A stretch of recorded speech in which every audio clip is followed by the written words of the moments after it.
اقبال بڑا اپدیشک ہے، من باتوں میں موہ لیتا ہے۔ اقبال بڑا اپدیشک ہے، من باتوں میں موہ لیتا ہے۔ گفتار کا یہ غازی تو بنا، کردار کا غازی بن نہ سکا۔ مسجد تو بنا لی شب بھر میں ایمان کی حرارت والوں نے، مسجد تو بنا لی شب بھر میں ایمان کی حرارت والوں نے۔ من اپنا پرانا پاپی ہے، برسوں میں نمازی بن نہ سکا۔ محترم سامعین، برادران ملت اور جلسہ میں تشریف لائے ہوئے اسلامی مسلمانی غیور فرزندوں اور ہماری پردہ نشی مائیں اور بہنوں، ہم اور آپ اللہ اور اللہ کے رسول کا نام لیتے ہیں۔ یہ مہینہ جو ہمارے اور آپ کے سامنے سے گزر رہا ہے، جس کے صرف اور صرف 5 دن اب باقی ہیں، 25 ربیع الاول کا دن آج گویا ختم ہو چکا ہے۔ اس مہینے میں ہم سب کے آقا تاجدار بطحہ سرکار دو عالم صلی اللہ علیہ وسلم دنیائے آب و گل میں تشریف لائے، ورنہ حقیقت میں تو آپ اول بھی ہیں آخر بھی ہیں۔ آپ نے اعلان کیا تھا انا سید ولد آدم ولا فخر بی، اور عرباض بن ساریہ رضی اللہ تعالی عنہ کی روایت ہے، آپ نے فرمایا انی عبد اللہ و خاتم النبیین و ان آدم لمنجدل فی تینی۔ آپ نے ارشاد فرمایا اے لوگو، میں اللہ کا بندہ بن چکا تھا، میں آخری نبی تھا اسی وقت میں جبکہ حضرت آدم علیہ السلام ابھی مجسمے کی شکل میں تھے، ابھی مٹی کی شکل میں تھے۔ اسی لیے بعض روایت میں آتا ہے کہ جب حضرت آدم کے مجسمے میں روح پھونکی گئی تو حضرت آدم کی نظر پڑی، سامنے وہاں دیکھا انہوں نے لکھا ہوا تھا لا الہ الا اللہ محمد رسول اللہ۔ انہوں نے پوچھا اے الہ العالمین، یہ کون ہے محمد جس کا نام آپ کے نام کے ساتھ لکھا ہے؟ آپ نے فرمایا یہ وہی محمد ہے جو تمہاری اولاد میں آئے گا، جو تمام نبیوں کے بعد آئے گا، جو سب سے آخری نبی ہوگا، لیکن یاد رکھنا وہ نبیوں کا سردار ہوگا، چونکہ وہ مقام جو انہیں حاصل ہوگا وہ علمی معجزہ کا مقام ہے۔ انہوں نے جس دنیا میں جب وہ آئے تو دنیا کو ایک علمی معجزہ دیا قرآن کریم کی شکل میں۔ دوسرے جتنے نبی آئے انہوں نے علمی معجزہ نہیں دیا،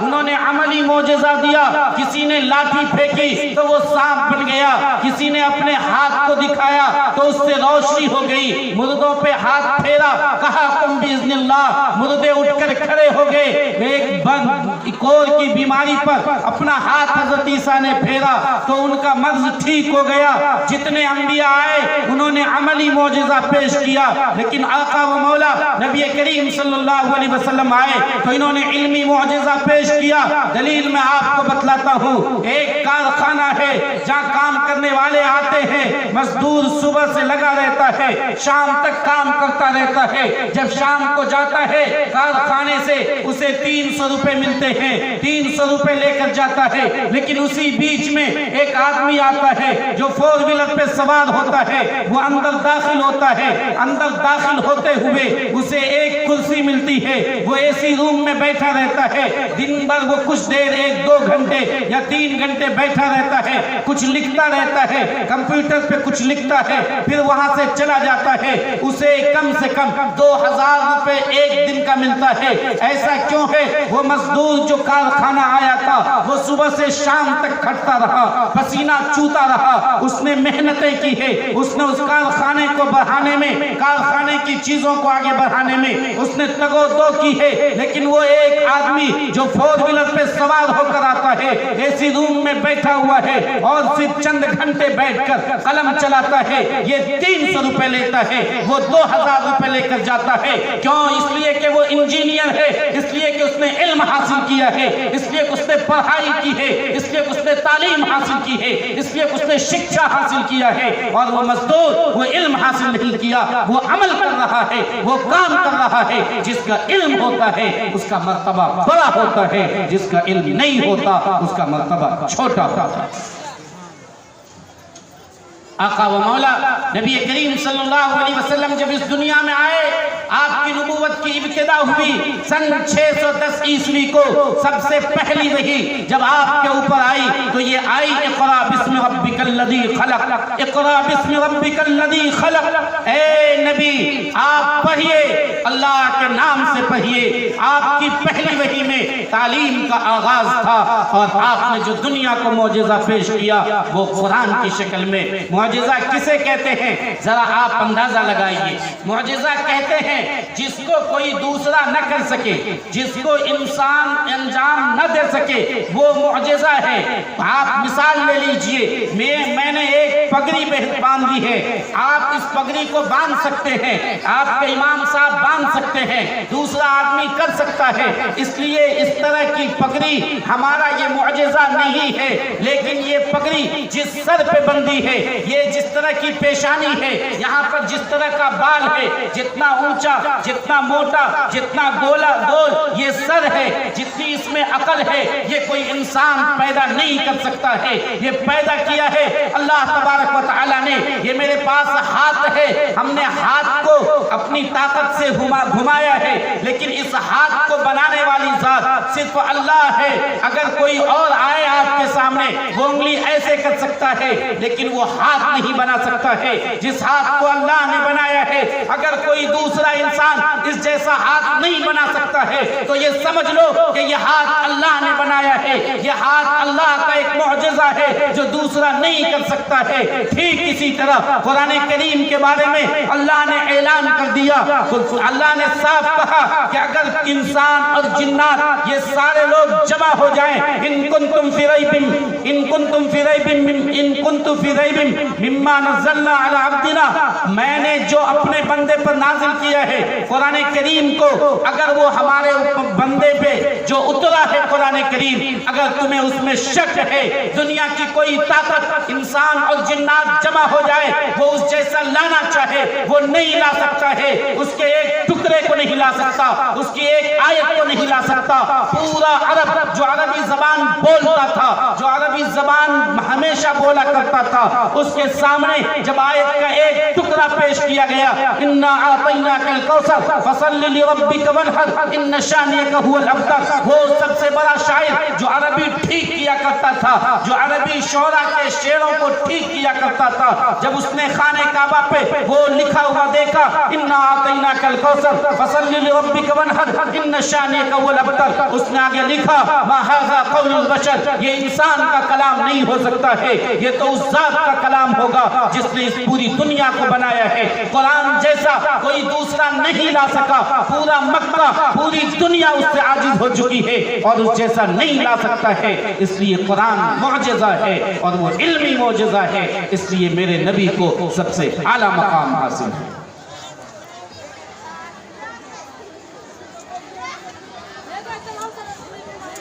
میں نے کہا انا اللہ کے رسول کے سلسلے میں کہا گیا ہے هو الاول والآخر، آپ پہلے بھی تھے، آپ آخری بھی تھے۔ میں مثال سے سمجھاتا ہوں، بچہ گول میں گولائی لکیر بناتا ہے، وہ ایک جگہ سے شروع کرتا ہے، جہاں سے وہ شروع کرتا ہے گولائی بنانا، وہ اس جگہ ہلکا قلم رکھتا ہے، اس جگہ ایک نقطہ پڑتا ہے، وہاں سے ایسے گھماتے ہوئے وہ پھر گولائی وہیں تک پہنچا دیا کرتا ہے۔ جب وہ شروع کرتا ہے تو اس وقت میں نقطہ جو پڑتا ہے وہ بالکل ہلکا ہوتا ہے، نظر نہیں آیا کرتا، لیکن جب وہ مکمل گھومتا ہوا پھر جب قلم اس پہ جاتا ہے تو چونکہ دو بار اس پہ قلم پڑ جاتا ہے اس لیے وہ ذرا موٹا ہو جاتا ہے، وہ صاف دکھائی دیتا ہے۔ آپ ہمیں بتائیے جب ہم گول لکیر بنائیں گے تو جہاں سے شروع کریں گے وہیں پہ آ کے ختم ہوگا، وہی ابتدا ہے، وہی انتہا ہے، وہی اول ہے، وہی آخر ہے، وہی نقطۂ آغاز ہے، وہی نقطۂ اختتام ہے۔ لیکن جب شروع میں تھا ہلکا نقطہ تھا دکھائی نہیں دیتا تھا، جب گھوم کر دوبارہ نقطہ پڑا دکھائی دے دیا۔ آقا نے فرمایا انا انی عبداللہ و خاتم النبیین و ان آدم لتینہ لمنجدل فی تینہ۔ یاد رکھو میں پہلے ہی نبی بن چکا تھا، اللہ نے ہمیں پہلے ہی نبی بنا دیا تھا، لیکن نبوت کا یہ گول لکیر، نبوت کا یہ سلسلہ ابھی جب چلا تھا اس وقت میں دکھائی نہیں دیتا تھا۔ میں دکھائی تب دیا جب 21 اپریل 571 عیسوی کو آمنہ کے گھر میں عبداللہ کا لاڈلا بن کر، عبد المطلب کا نور نظر بن کر، وہب کا نواسہ بن کر میں اس دنیا میں تشریف لایا۔ تب دنیا نے دیکھا کہ میں محمد رسول اللہ نبی کریم صلی اللہ علیہ وسلم جب اس دنیا میں آئے تھے، حضرت آمنہ فرماتی ہیں کہ جب آپ پیٹ سے باہر نکلے آپ کی ساری انگلیاں بند تھی، آپ کے دونوں ہاتھ کی مٹھی بندھی ہوئی تھی، صرف ایک انگلی جسے شہادت کی انگلی کہتے ہیں، سبابہ کی انگلی، وہ آسمان کے اوپر اٹھی ہوئی تھی، جو اس بات کی نشاندہی تھی اے لوگوں میں اس دنیا میں اس لیے آیا ہوں تاکہ تمہیں بتا سکوں کہ دنیا کو چھوڑ کر ایک اللہ کی عبادت کرو، 360 بتوں کی پرستش کو بند کرو۔ میں اس دنیا میں اس لیے آیا ہوں تاکہ ایک اللہ کی عبادت کرو، ایک اللہ کے سامنے سر تسلیم خم کرو۔ دنیا کی کوئی طاقت تمہارے کام نہیں آ سکتی ہے، دنیا کا کوئی بھی انسان تمہارے کوئی بھی بگڑی نہیں بنا سکتا ہے۔ اگر طاقت ہے تو اللہ کی ذات میں ہے۔ دنیا کی کوئی سرکار، دنیا کی کوئی حکومت یہ آپ کا کچھ نہیں بگاڑ سکتی ہے۔ کیا غم ہے ہو جو ساری خدائی بھی مخالف، کیا غم ہے ہو جو ساری خدائی بھی مخالف۔ ایک کافی ہے اگر ایک خدا میرے لیے ہے، کافی ہے اگر ایک خدا میرے لیے ہے۔ اگر ایک اللہ آپ کے لیے ہوگا تو یقین مانیے دنیا کی کوئی طاقت آپ کا کچھ بگاڑ نہیں سکتی ہے۔ لیکن اگر آپ نے اس اللہ کے در کو چھوڑ دیا، اگر آپ نے اس اللہ کے دروازوں کو چھوڑ دیا تو یقین مانیے دنیا کی کسی دروازے پر آپ کو ٹھکانہ نہیں ملے گا۔ دنیا مطلب کی ہے وہ آپ کو اپنی ٹھوکروں میں رکھے گا، آپ کو غلام بنا کر رکھے گا۔ ماہ ربیع الاول میں اللہ کے رسول صلی اللہ علیہ وسلم آئے تو ان کا وہ سب سے اعلیٰ تھے، اس لیے کہ انہوں نے علمی معجزہ دیا۔ اس لیے آپ کو ایک سبق حاصل کرنا چاہیے کہ علم خود بھی حاصل کریں، بچوں کو بھی حاصل کرائیں، بچیوں کو بھی پڑھائیں۔ یہ کریں گے انشاءاللہ؟ کون لوگ کریں گے؟ ہاتھ اٹھا کے بتائیے انشاءاللہ۔ دوسرا، جب اللہ کے رسول اس دنیا میں آئے حضرت آمنہ نے فرمایا ان کی انگلی بند تھی، ایک انگلی انہوں نے آسمان کی طرف اٹھا رکھی تھی، جو اس بات کی دلیل تھی کہ ایک اللہ کی عبادت کرو۔ دنیا کی کوئی چیز، کوئی طاقت کسی بھی چیز کی عبادت نہ کرو، ایک اللہ کو مانو، وہی تمہاری بگڑی بنائے گا، وہی اگر تمہارے ساتھ کھڑا رہا تو دنیا کی کوئی طاقت تمہاری کچھ نہیں بگاڑ سکتی ہے۔ ہوا یہی محمد رسول اللہ صلی اللہ علیہ وسلم جب اس دنیا میں آئے اس وقت میں لوگ بتوں کو پوجا کرتے تھے۔ جس وقت اس دنیا میں آئے اس وقت میں لوگ اپنی بیٹیوں کو قبر کھود کر زندہ دفن کر دیا کرتے تھے۔ جس وقت میں آپ اس دنیا میں آئے اس وقت میں عرب کی سرزمین میں قتل و غارت گری عام تھی، خون خرابہ عام تھا، ادنا سی بات پر 40 سال تک لڑائی ہوا کرتی تھی۔ جس وقت آپ اس دنیا میں آئے اس وقت میں عرب کی سرزمین پر ایک عورت کے ساتھ 10 سے 15 لوگ زناکاری اور بدکاری کیا کرتا تھا، اور اگر اس کے پیٹ میں بچہ رہ جائے تو ہر ایک آدمی سامنے آ کر کہتا تھا یہ بچہ میرا ہے۔ ایک تو بدکاری، اس پہ بھی ہٹ دھرمی اور بے شرمی کی انتہا کہ کہتا تھا یہ بچہ میرا ہے۔ لڑائی ہو جاتی تھی تو وہاں قرآن اندازی کیا کرتا تھا، نہیں تو قیافہ شناس جو ہاتھ اور پاؤں کو دیکھ کے بتاتا تھا اسے بلاتا تھا، کہتا تھا بچے کا پاؤں دیکھ لے، بچے کا ہاتھ دیکھ کر بتا کہ اس کا باپ کون ہو سکتا ہے، یہ 10-11 میں سے کون ہو سکتا ہے۔ یہ صورتحال عرب کی سرزمین کی تھی، وہاں کوئی بھی اللہ کا نام لینے والا نہیں تھا، بلکہ ہر ایک وہ دشمن بنا بیٹھا تھا۔ اس وقت میں محمد رسول اللہ صلی اللہ علیہ وسلم تنہا جن کے باپ کا سایہ ان کے سر سے اٹھ گیا ہے، 8 سال کے بعد امی کا سایہ سر سے اٹھ جاتا ہے، ابو طالب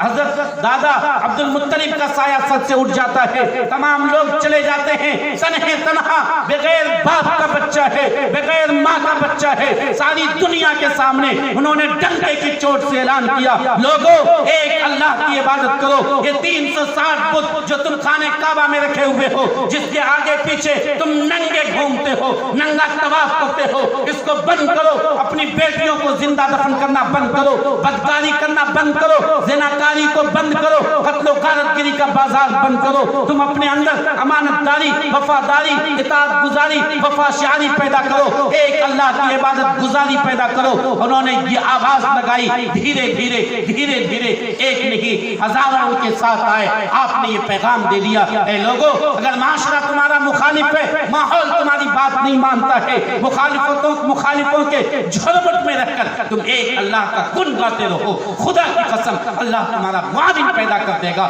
تمہارا مددگار پیدا کر دے گا۔ وہ جو کہ اتنا پکا دشمن تھا کہ اپنے ہاتھ میں تلوار لے کر گھر سے باہر نکلتا ہے، پوچھا جاتا ہے کہاں جا رہے ہو اے عمر، کہتا ہے جا رہا ہوں آج محمد رسول اللہ کا، محمد کا سر قلم کر دوں گا، اس کا کام تمام کر دوں گا، لیکن آگے بڑھتا ہے، اس سے ایک آدمی کہتا ہے تو اس کا کیا سر قلم کرے گا، جا تو اپنی بہن اور اپنے بہنوئی کو دیکھ لے، وہ خود مسلمان ہو چکا ہے، وہ پیچھے پلٹتا ہے، اسی ننگی تلوار کو لے کر اپنی بہن کے گھر پہ جاتا ہے، جب وہ دیکھتا ہے تو بہن قرآن پڑھ رہی تھی، بہنوئی وہاں موجود تھا، کوئی دوسرا پڑھا رہا تھا، انہیں تیش آیا، انہوں نے اپنی بہن کو مارا، جب زبردست مارا، خون جب اس کی بہن سے کے منہ سے نکل گیا تو اس کی بہن نے یہ کہا اے عمر جس باپ کا خون تیرے نس میں تیری رگوں میں دوڑ رہا ہے اسی باپ کا خون میری رگوں میں بھی ہے، میں مسلمان ہو چکی ہوں، جا تجھے جو کرنا ہے کر لے، ہمیں اس سے کوئی فرق نہیں پڑ سکتا ہے۔ چنانچہ حضرت عمر کا دل ٹھنڈا پڑ گیا، حضرت عمر رضی اللہ تعالیٰ عنہ کو پھر اس کے بعد قرآن کی وہ آیت لا کے دی گئی، انہوں نے وہ پڑھا، اس کے بعد پھر وہ پہنچے اللہ کے رسول صلی اللہ علیہ وسلم کے پاس جو دار ارقم میں چند صحابہ کرام کو علمی کام کرا رہے تھے، پڑھانے میں مشغول تھے، وہاں پہنچے، دروازے پہ دستک دی، اندر سے آواز آئی کون ہے دروازے پہ، انہوں نے کہا عمر، اتنا سننا تھا، مسلمان کانپ اٹھے کہ یہ تو عمر ہے جو غصے والا ہے، اور جب دروازہ کھولا گیا ان کے ہاتھ میں ننگی تلوار تھی، سب لوگ کانپ گئے کہ ہوگا کیا ہوگا، لیکن آقا و مولا تاجدار بطحا نبی کریم صلی اللہ علیہ وسلم آگے بڑھے، ان کے دامن کو پکڑا اور پوچھا اے عمر کس ارادے سے آئے ہو، انہوں نے جواب دیا اسلام لانے کے ارادے سے، اسلام لانے کے ارادے سے، اتنا سننا تھا کہ مسلمانوں نے زور سے نعرہ تکبیر اللہ اکبر کی آواز لگائی، پورا پہاڑ گونج اٹھا چونکہ وہ مسلمان ہو چکے تھے۔ پھر انہوں نے کہا یا رسول اللہ ہم تو حق پر ہیں، چلیے ہم خانہ کعبہ کے سامنے نماز پڑھیں گے، انہوں نے خانہ کعبہ کے سامنے آ کے نماز پڑھی۔ جب آپ مخالفوں کے جھرمٹ میں بھی رہ کر ایک اللہ کا گن گاتے رہیں گے، اللہ کا نام لیتے رہیں گے، دین پر عمل کرتے رہیں گے، یاد رکھیے گا پکا سے پکا دشمن وہ آپ کے سامنے سر نگو ہوگا، وہ آپ کے سامنے جھکے گا، چونکہ اللہ کی طاقت سب سے مضبوط طاقت ہے، اس کے سامنے دنیا کی کوئی طاقت نہیں ٹھہر سکتی۔ اس لیے ہم یہ بہانہ نہ کریں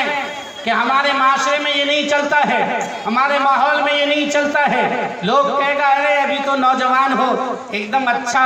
خاصا چہرہ تھا، ابھی شادی ہونے والی تھی، کہاں سے بڈھے کی طرح داڑھی رکھ لیے ہو، نہیں یہ نہیں چل سکتا ہے، چونکہ داڑھی آقا و مولا نبی کریم صلی اللہ علیہ وسلم رکھا کرتے تھے، داڑھی مردوں کا شعار ہے، داڑھی مردوں کی پہچان ہے، داڑھی یہ بتایا کرتا ہے کہ یہ مرد ہے یہ عورت ہے، وہ تو دونوں کے درمیان فرق کیا کرتا ہے، وہ مابہل امتیاز ہے، داڑھی منڈانا یہ حرام ہے، جو آدمی داڑھی منڈایا کرتا ہے ہمیشہ اسے گناہ ہوا کرتا ہے، وہ یہ نہیں سوچے گا کہ ہم جوان جہان ہیں، ہم کیسے نماز پڑھنے جائیں گے، سب بڈھا مسجد میں رہتا ہے، ہم کیسے پہنچیں گے، نہیں وہ یہ کہے گا کہ آقا و مولا نبی کریم صلی اللہ علیہ وسلم خود بھی اٹھ کر کھڑے ہوئے تھے، ان کے ساتھ ایک چھوٹا سا بچہ تھا جس کی عمر کم تھی، حضرت علی ابن ابی طالب رضی اللہ تعالیٰ عنہ جس کا باپ ان کے مخالف تھا، وہ چھپ کر نماز پڑھا کرتے تھے، اللہ کے رسول کے ساتھ تھے، وہ تو نوجوان تھے، وہ تو بچے تھے، انہوں نے سب سے پہلے اسلام قبول کیا تھا۔ ہمیں اور آپ کو ماہ ربیع الاول آ کر یہ پیغام دیتا ہے، لوگوں آقا جب اس دنیا میں آئے تھے تو لوگوں نے ان کی باتوں پر ایمان لایا تھا، لوگوں نے ان کی باتوں کو مانا تھا۔ اگر تم بھی مانتے ہو تو یاد رکھو ربیع الاول کا پیغام تم نے اپنے دل میں اتارا، اور اگر نہیں مانتے ہو تو گویا ربیع الاول کا پیغام تم نے اپنے دل میں نہیں اتارا۔ آج سے ایک اللہ کی عبادت کریں گے انشاءاللہ۔ آقا و مولا نبی کریم صلی اللہ علیہ وسلم سے